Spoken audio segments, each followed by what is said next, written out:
मैं शर्मा और आप देख रहे हैं नेटरिक न्यूज़। इस समय हम मौजूद हैं शाहीन बाग पर, जहां पर अभी वार्ताकार जो है शाहीन बाग की महिलाओं से, यहाँ के लोगों से बात करके गए हैं, उन्हें समझा के गए हैं कि क्या जो है निराकरण निकाल सकते हैं और इस रोड को खोल सकते हैं। इस समय हमारे साथ बात करने के लिए मौजूद हैं। ये 4 दिन में जो वार्ताकारों ने बात करी, क्या लगा कि क्या हो सकता है? अच्छा, देखिए, वार्ताकारों ने बात करी तो बहुत अच्छा यहाँ माहौल रहा, लोगों ने उनको कोऑपरेट किया और उन्होंने भी लोगों के बीच में आके हर पहलू को समझाया। तो लोगों ने उनको ये बताया कि ये रास्ता हमने एक रोड पर हम 150 मीटर के दायरे में बैठे हुए हैं, बाकी रास्ता यूपी पुलिस ने और दिल्ली पुलिस ने बंद कर रखा है। और दिल्ली पुलिस और यूपी पुलिस उसको क्यों नहीं खुलने दे रही, आप उनसे पूछिए।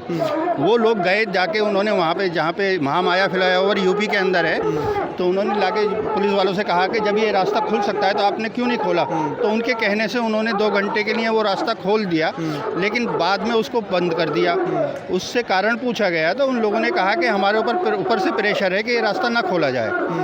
अब प्रेशर वाली जहाँ बात आ जाती है तो प्रेशर फिर सारी सुप्रीम कोर्ट पे भी हो सकता है, प्रेशर दिल्ली पुलिस पे भी हो सकता है। यहाँ की महिलाओं की तरफ से क्या मांगे रखी गई? यहाँ की महिलाओं ने अपनी एक रास्ते को खोलने के लिए उन्होंने कहा कि जनहित की याचिका दायर करी गई है। तो उन्होंने ये कहा कि अगर जनहित की याचिका है तो हमें लोगों का भी हित देखना है। तो यहाँ की महिलाओं ने कहा कि हम लोगों के हित को भी देख रहे हैं, तो हम देश के हित को भी देख रहे हैं। हम यहाँ पे प्रोटेस्ट अपने किसी हित के या पर्सनल मांग के लिए नहीं कर रहे हैं, हम देश की एक मांग को लेके चल रहे हैं, देश के हित में प्रोटेस्ट। तो आप हमारी सिक्योरिटी का भी इंतज़ाम करें। तो मेरे हिसाब से उनकी मांग जायज़ है। भाई, औरत को अपनी सिक्योरिटी चाहिए।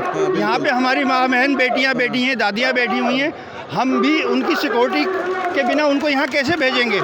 इसलिए हम भी उनकी मांग के साथ ही हैं कि भाई जब तक रास्ता नहीं खुलने देंगे, जब तक कि हमारी सिक्योरिटी का पूरा पक्का पुख्ता लिखित में इंतज़ाम ना करें। इन लोगों ने मांग की है कि एक छोटे लेवल के पुलिस वाले से लेकर हाई लेवल के जो कमिश्नर लेवल तक के पुलिस है, वो लोग भी इसकी सिक्योरिटी लें और मिलिट्री फोर्स इसकी सिक्योरिटी का जिम्मेदारी लें। क्योंकि दिल्ली पुलिस के सामने ही कुछ लोग गोली चला के और दिल्ली पुलिस के ही संरक्षण में चले जाते हैं। आधा 1 घंटा उनको वो जेल में रखने के बाद उसको रिहा कर देते हैं और उन लोगों का देश में स्वागत होता है। तो इससे तो और लोगों की हिम्मत बढ़ रही है। ये प्रोटेस्ट आज तक यहाँ पे सेफ्टी की एक उसमें इसलिए चल रहा है कि यहाँ पर रास्ता बंद होने की वजह से कोई ज़्यादा अनफेयर एलिमेंट आ नहीं पाता, जिसकी वजह से यहाँ पे उसके बावजूद भी यहाँ पे कई घटनाएं हो चुकी हैं। अगर ये रास्ता पूरी तरीके से, कहीं यही कहना है कि दिल्ली पुलिस से भरोसा उठ चुका है यहाँ के लोगों का, दिल्ली पुलिस यही बात है। देश की पुलिस से। अच्छा, देश की पुलिस से, क्योंकि ये इस तरीके के आंदोलन देश में जगह जगह हिस्सों में हुए हैं, तो हर जगह पुलिस का रोल वहाँ पर नेगेटिव ही रहा है। वो लोग कहीं कोऑपरेट नहीं कर रहे, जबकि देश के तो जैसा कि यहाँ पे कह रहे हैं लोग कि रोड रोकेंगे, वहाँ पे दिल्ली पुलिस और इनको सुरक्षा चाहिए। महिलाएं मौजूद है, वार्ताकार यहाँ पे बात करने आए हैं। कितना आश्वस्त है महिलाएं या फिर क्या मांगे रखी गई? नहीं, आश्वस्त है महिलाएं। मैं ये कहती हूँ कि मैडम आई, संजय हेगड़े सर आए, ये तो सिर्फ अपने मकसद के तहत आए कि रोड खुलवा दो। फिर ये 2-2.5 महीने से जो प्रोटेस्ट चल रहा था, इसका मतलब क्या रहा? आप ये बताएं। हमारा तो कोई मकसद नहीं पूरा हो रहा है।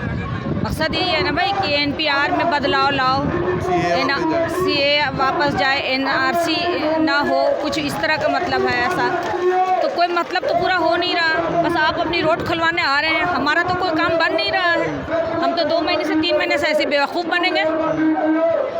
तो आप कॉलम में बदलाव लाओ, NPR जो होगा उसकी कॉलम में आप बदलाव लाओ, जैसे पहले जनगणना होती थी वैसे करो। तो वार्ताकार क्या कह रहे हैं यहाँ के? अभी वार्ताकार का तो मकसद साफ दिख रहा है कि रोड खुलवाओ। वार्ताकार का तो मकसद यही है कि रोड खुलवाओ। तो रोड खोलने के लिए उन्होंने बहुत प्यार से बोला है और यहाँ की महिलाओं ने भी, हम सब ने बहुत अच्छे से बोला है कि हम इस पर ध्यान दे रहे हैं। 7 वो लिख के ले गई हैं, 7 पॉइंट। अब देखिए क्या होता है। और महिला सुरक्षा के लिए भी बात की गई है यहाँ पे। हाँ, कि दिल्ली पुलिस की महिला तरफ से सुरक्षा तो होती है। फर्स्ट है, जाहिर है, ये तो फर्स्ट है ना।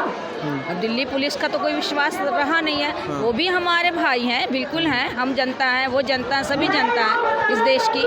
मगर आप देख ही रहे हैं कितना कुछ हो गया। यहाँ गोली, वहाँ गोली, हर रात एक धड़कन सी रहती है कि कहाँ कोई कुछ कर ना दे। तो इसलिए हम लोगों का विश्वास तो उठ चुका है। पर अगर सुप्रीम कोर्ट हर तरह पे ये विश्वास दिलाता है कि हाँ हम तुम्हारी सिक्योरिटी लेंगे और प्रदर्शन भी कब तक चलाएंगे? ये महिलाएं, कोई इसका ग्रुप तो है नहीं, कोई नेता तो है नहीं, खर्चे वर्चे आना जाना देना लेना आम निवासी हैं। आम निवासी हैं। तो ये प्रदर्शन का हमें कोई शौक़ नहीं हो रहा कि हम यहाँ इतना दिन तक बैठे, हमारी महिलाओं को कोई शौक़ नहीं है कि यहाँ पर बैठें, पर ये मजबूरी है। आज के तारीख़ में, आज की डेट में ये शाहीन बाग एक चीन बन चुका है, तो इसे भी तो हमें सबको दिखाना है कि भाई हम अगर कमज़ोर पड़ गए तो पूरा देश हमारा कमज़ोर पड़ जाएगा, फिर इतने प्रदर्शन जो चल रहे हैं तो सारे कमज़ोर पड़ जाएंगे।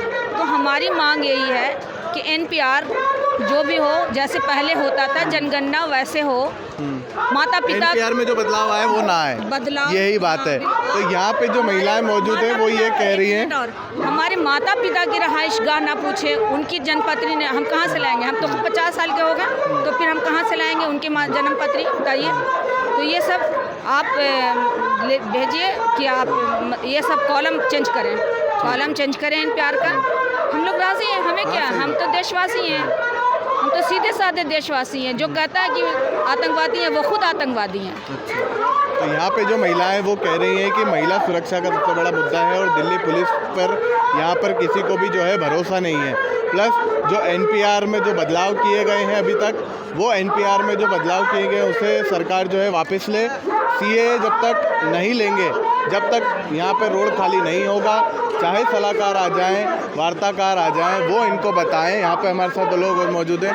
यह 4 दिन से वार्ताकार यहाँ पे आ रहे हैं लगातार, क्या मांगे की जा रही है? मांगे यही हैं यहाँ पे कि हम लोग CA के ऊपर बात कर रहे हैं सर। अगर CA यहाँ पे अगर सेंट्रल गवर्नमेंट वापस ले लेती है तो ये वार्ताकार बिल्कुल उड़ जाएंगे यहाँ से, इसमें कोई बड़ा लॉजिक नहीं है। ये रामचंद्र साधना जी आई हैं, ये सब आई हैं वार्ताकार करने के लिए रिगार्डिंग रोड के।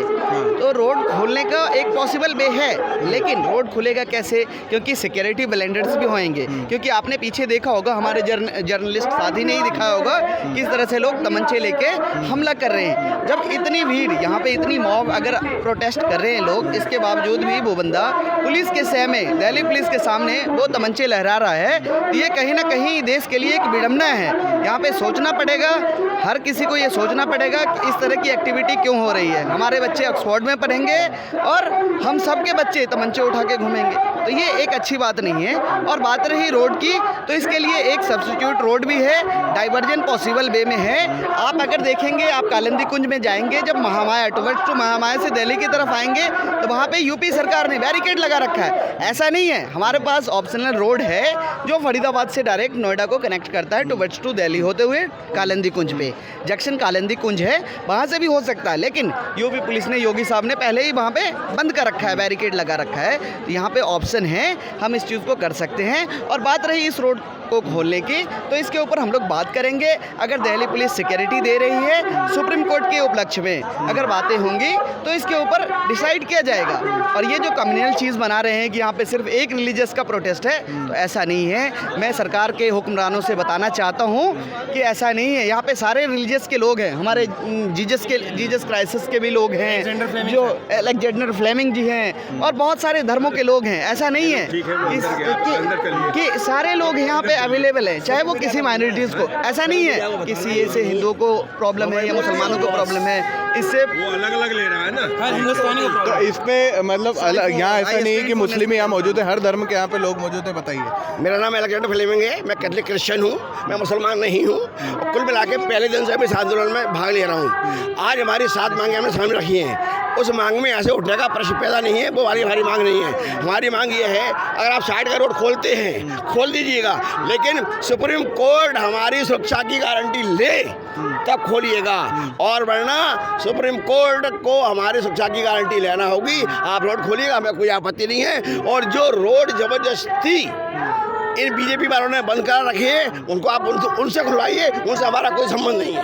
अच्छा, बस हमने किसी को परेशान नहीं किया है। परेशान करने वाले यहाँ की पार्टियां हैं, राजनीतिक पार्टियां हैं, जो लोगों को नाजायज परेशान कर रही हैं।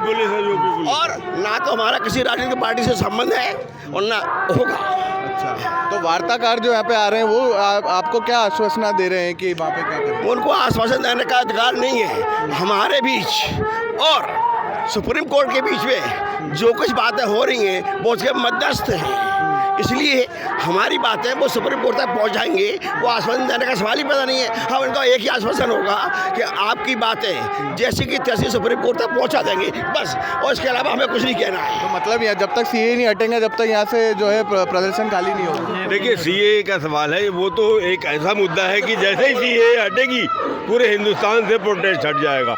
लेकिन अभी जो ये मध्यस्थता कर रहे हैं ये बिटवीन सुप्रीम कोर्ट और पब्लिक है, और इसका वो ये हल निकालना चाहते हैं कि किसी तरह से हम रास्ता खाली कर दें। लेकिन सुप्रीम कोर्ट हमारी सिक्योरिटी का, हमारी सुरक्षा का व्यवस्था करे, अपना रोड खोले। ये रोज़ गोलियां चलाते हैं, रोज़ गालियां देते हैं, पत्थर मारते हैं, फिर क्या फ़ायदा। ये तो एक पॉलिटिक्स है कि रास्ता खाली करा दिया जाए, बस। हम रास्ता खाली करने को तैयार हैं, उधर वाला, लेकिन सुप्रीम कोर्ट पहले इसकी सुरक्षा और गारंटी ले। हमने कब्जा ही नहीं करा। पुलिस वालों ने 3 बैरिकेड लगा रखे हैं। वहाँ नोएडा में यूपी पुलिस, आदित्यनाथ की पुलिस लगा रखी है। दिल्ली में जो है वो अमित शाह की पुलिस ने बैरियर लगा रखा, रोड जाम कर रखा, और हमें बदनाम किया जा रहा है कि हमने रोड ब्लॉक किया। हम तो 200-300 मीटर के अंदर में बैठे हुए हैं, हजारों मीटर तो उन्होंने ब्लॉक कर रखा है ना। तो फिर इस पर क्यों नहीं वो एक्शन ले रहे हैं? हम ही बचे हैं कि हमारे ऊपर एक्शन ले, रोड खाली हो जाए, फिर हमें कौन पूछेगा, आप बताओ। 2 महीने में कोई नहीं पूछा, और आज चले हैं रोड खाली कराने की इनकी पड़ी है। हम खाली नहीं करेंगे। खाली उधर की रोड जब ही होगी या वो खोले जब वो हमारी सुरक्षा ले, गारंटी ले, और हमें तसल्ली हो जाए। दिल्ली पुलिस जो है वो उस पर तसल्ली नहीं है। हजारों बच्चों को, हजारों विद्यार्थियों को, हजारों लड़कियों को मार करके टांगे तोड़ दी, आंखें बोल दी, गोली मार दी, और भी सीने में गोली मारी। आदित्यनाथ जो है, योगी आदित्यनाथ है, भोगी है वो, जोगी नहीं हो, भोगी है। और साहब आप बताइए कि जब तुम सीने में गोली मार रहे हो, तुम पे कैसे विश्वास किया जाए। इसलिए हमारी गुहार है कि सुप्रीम कोर्ट हमारी रक्षा के लिए तैयार हो, गारंटी ले, और कुछ भी करे हम सुप्रीम कोर्ट के साथ हैं। ठीक है, तो वार्ताकार यहाँ पे आ रहे हैं, क्या मांगे रखी गई है, क्या आश्वासन दिया गया है? अभी आपने सुना जो मांगे यहाँ रखी गई हैं, अगर सुप्रीम कोर्ट उन मांगों को मानता है, पर ये प्रोटेस्ट तो चलता रहेगा। बात यही हुई है कि प्रोटेस्ट चलता रहेगा और सुरक्षा देगा सुप्रीम कोर्ट। तो उधर वाला रोड तो हमने घेरा ही नहीं है। अगर वो चालू करना चाहें तो चालू कर सकते हैं, पर विद कंप्लीशन ऑफ द 7 जो हमारी डिमांड्स के साथ है। अच्छा, मेन मकसद यहाँ पे जो है, इसकी जड़ जो है सीए है। सीए के बाद ही ये सारी बात आई है। तो हम सुप्रीम कोर्ट से गुहार करते हैं और इल्तिजा करते हैं, रिक्वेस्ट करते हैं कि इस इशू को अपने इनिशिएटिव ले और सीरियसली देखें, और इस सीए को एकदम ख़त्म करें। कहे कि सीए को एक ऑर्डर निकाले, इमीडिएट कोर्ट बैठाए और उसको इमीडिएटली वापस ले कहे कि नहीं, सीए नहीं होगा, सीए जिस तरह से सीए लागू नहीं होगा। इमीडिएटली लोग को कॉन्फिडेंस भी डेवलप करें। इसलिए कि मैं बाहर रहता हूँ, मुझे मालूम है कि इंटरनेशनल लेवल पे हिंदुस्तान की कितनी गरिमा गिरी है। हम जानते हैं 6 साल में हिंदुस्तान में हिंदू, मुसलमान, सिख, ईसाई सब रोड पे आ गए। इसका बड़ा अफसोस है कि हिंदू मुसलमान जो साथ खाते थे, साथ पीते थे। हम लोग बचपन में, हमको याद है कि मैं होली भी मनाता था, दिवाली भी मनाता था, छठ भी मनाता था। बिहार से मैं हूँ, छठ में मैं सुबह में जाता था अपने दोस्तों के साथ और ठकुआ वगैरह खाता था। और आज हमारे जो बच्चे हैं वो जब टीवी देखते हैं तो कहते हैं कि पापा ये हिंदू मुस्लिम क्या चीज़ का है, ये क्या होता है। ये अफसोस की बात है। हम दोनों हिंदू, मुसलमान, सिख, ईसाई सब लोग आपस में भाई हैं। और इस जो हमारा जो हिंदुस्तान का कल्चर है, ट्रेडिशन है, और जो वैल्यूबल ट्रेडिशन है, उस चीज़ को मेंटेन रखें। और मुझे रिक्वेस्ट है हिंदुस्तान, और मैंने देखा यहाँ पे कि मुसलमानों से ज़्यादा हिंदू भाई आगे हैं, आगे इनिशिएटिव ले रहे हैं। और ये दूसरी बात और ये भी कि हिंदू वर्ल्ड लेवल पे हम जैसे हिंदुस्तानियों का जो गिरी है, आप इससे एक अंदाज़ा लगा लें कि मैं एक बहुत बड़ी एग्जीक्यूटिव की मीटिंग में था। वहाँ गल्फ के बहुत बड़े लोग थे लोकल का। उस बीच में उन्होंने एक हमारे सीईओ ने कहा कि what is going on in your India. तो ये क्वेश्चन ही एक बहुत बड़ी बात हो जाती है। तो ये बड़े अफसोस की बात है। और मैं इल्तिजा करता हूँ यहाँ से सब लोगों से, और इसमें कुछ नहीं है, होम मिनिस्ट्री को, जो कोर्ट के जो मेंबर आए हैं रिप्रेजेंटेटिव, वो होम मिनिस्ट्री को एक रिक्वेस्ट करें कि एक ऑर्डर पास कर दें कि हाँ भाई ये सीए वापस हो जाएगा, और एक सर्कुलर निकाल दें, सारे कॉन्फिडेंस बिल्डअप हो जाएगा, वापस सारी चीज़ में। मेन मकसद सीए है। ये सब रोड वगैरह ये सब तो एक बहाना है, ये एकदम बहाना। हम तो रोड पे बात करते हैं, ये सीए को ख़त्म करें और रोड वगैरह सब हो जाएगा। ये सब चीज़ सीए मेन है, एनआरसी, एनपीआर ये सब बहाना। और अफसोस की बात है कि 6 साल से ये गवर्नमेंट सिर्फ हिंदू मुस्लिम और ये नहीं देख रही है कि दलित के साथ क्या हो रहा है। फलाने कुछ दिन पहले, 2 दिन पहले, 3 दिन पहले क्या हुआ था दलित के साथ, जो राजस्थान में जो हुआ, वो तो हमने वो न्यूज़ पढ़ा तो यकीन जानिए मेरे आँख से आंसू निकल गए। मेरे आंख से आंसू निकल गए कि एक दलित को जिस तरह से पकड़ा गया, उसके प्राइवेट पार्ट पे पेट्रोल डाला गया, और इस तरह का मैंने कभी सोचा भी नहीं था, ये कभी नहीं सोच सकता था। चाहे वो हिंदू के साथ हो, चाहे मुसलमान के साथ हो, चाहे किसी भी, ये इंसानियत से, इंसानियत के खिलाफ मतलब नहीं, इंसानियत के साथ हो। और दूसरी बात ये है कि देखिए ये चीज़ें तो पॉलिटिकल और सारे जो तो भाषण लेक्चर चल रहे हैं। हम तो एक संदेश थोड़ा सा मोदी जी को देना चाहेंगे कि ये चीज़ें जो हैं जो आप कर रहे हो, पहली बात तो ये है कि किसी पढ़े लिखे किसी वकील के थ्रू उसकी डेफिनेशन बता दें हमें आके कि इसकी डेफिनेशन इन वर्डों की है क्या, CAA, CAB, NRC, NPR, because all these things are exist in our country already. हमने कभी अपोज नहीं करा किसी चीज़ के लिए। अब आप इसकी डेफिनेशन बताइए कि इसकी डेफिनेशन आपने संविधान बदल के कुछ और बनाई है, तो उसका जवाब दें हमें कि हमने इस तरीके से इसका मतलब परिभाषा कर दी है। वरना ये सारी चीज़ें लागू हैं। हम अपने बच्चों को NPR में दाखिल कराने के लिए वेट करते हैं, नेशनल पॉपुलेशन रजिस्टर में, समझिए आप, जनगणना में, जनसंख्या जो कोई भी आप बनाइए रजिस्टर, हम इंतजार करते हैं क्योंकि हमारा बच्चा 10 साल का अगर कोई बाइक स्कूटी लेके निकल जाता है तो चालान हो जाता है। हम कहते हैं 18 साल का हो जल्दी से, इसका लाइसेंस बने और बाकी डॉक्यूमेंट्स बने। इट मीन्स हम उसमें ही दर्ज होने के लिए, नेशनल सिटीजन दर्ज होने के लिए आप CAA बात करें, इसके थ्रू या CAB के, हम लोगों को नागरिकता देंगे। आप दीजिए, मना नहीं करा, हमने कभी अपोज नहीं करा, आपने दिए, ये कानून हमारे यहाँ पे ऑलरेडी एग्जिस्ट है। लेकिन अफसोस ये है कि आप जो इस वक्त करा रहे हैं, ये 5 मिनट का काम था, यहाँ पे सब हल हो जाता। किसी भी अच्छे नुमाइंदों को भेज देते और अपनी डेफिनेशन उसकी बता के और उसका मतलब ये प्रक्रिया बता देते, आप कुछ नहीं होता। अब जब हमारे कोई समझाने नहीं आ रहा है, यहाँ पे कोई बात करने नहीं आ रहा। दूसरी बात, आपने जो अभी तक जो है, अब आप कहते हैं 1 इंच पीछे नहीं हटेंगे। आज आप दिल्ली से बाहर हैं, 1 इंच पीछे न हटने वाले दिल्ली से बाहर हैं बहुत पहले। क्यों कि आप कह रहे हैं बाप दादा का परदादा का रिकॉर्ड लाइए और तब आप नेशनल सिटीजन बनेंगे, हम हमारे राष्ट्रीय नागरिक बनेंगे। ठीक है, आप जो है ये चीज़ें हम पे क्यों कर रहे हैं, इससे नहीं बात है। आपने बोला था कि हम घुसपैठियों को बाहर निकालेंगे, हमने कब मना करा? कोई एतराज़ नहीं करा। घुसपैठिए बाहर निकालेंगे, ये रिस्पॉन्सिबिलिटी किसकी है? आपके देश में, हमारे देश में एक संस्था है जिसको कहते हैं central bureau of investigation. International level पे अगर कोई आदमी हमारे बॉर्डर से बाहर आएगा, अंदर हमारे बॉर्डर देश में आएगा, ये जिम्मेदारी रिस्पॉन्सिबिलिटी किसकी बनती? इतनी बड़ी संस्था में कितना रुपया हम खर्च कर रहे हैं, इतने अधिकारी ऑफिसर्स बैठाले हुए हैं सेंट्रल ब्यूरो के अंदर, इतना रुपया खर्च कर रहे हैं, किस लिए कर रहे हैं? घुसपैठिए वो निकालने के लिए आपको रिपोर्ट देंगे ना कि ये आदमी हमारे यहाँ गलत हो सकता। अब आपने सारे के सारे सबको शामिल करके ये बोल दिया कि आप पहले नागरिकता साबित करो, तो जो बचेंगे तो वो घुसपैठिए बनेंगे। तो सबको आपने जो है एक लाइन में खड़ा कर दिया। यहाँ बिला तबरी को मिला किसी धर्म जाति के, हिंदू मुस्लिम सिख ईसाई सबको लाइन में लगा दिया आपने। जैसे नोटबंदी में तो सब बेचारे लगे पड़े, तो आपने हमें सबको लाइन में क्यों लगाया?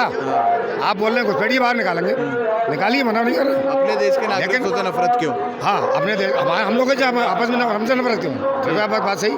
तो आपने, अब मैं मोदी जी को एक संदेश देना चाहूँगा कि देखिए, तू किसी से कभी न हारेगा और तुझको तेरा गुरूर मारेगा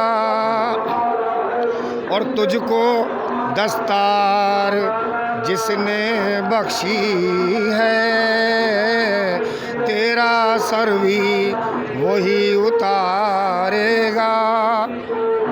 तो मेरा अर्ज है माननीय अपने प्रधानमंत्री जी से और अमित शाह जी से कि थोड़ा समझ जाओ। ठीक है, ये अपोज मुस्लिम नहीं कर रहे हैं, सारी जो धर्म जाति के लोग कर रहे हैं, इसको क्लियरेंस कर दीजिए। और जो कायदे कानून आप जो फालतू के थोप रहे हैं नाजायज़ तरीके से, जिसको आप भी 101% गारंटी के साथ अपने बाप दादा का रिकॉर्ड नहीं दिखा पाएंगे, तो हम छोटे बगैर पढ़े लिखे लोगों से कहाँ से मतलब ये करें, उम्मीद रख रहे हैं आप? ठीक है।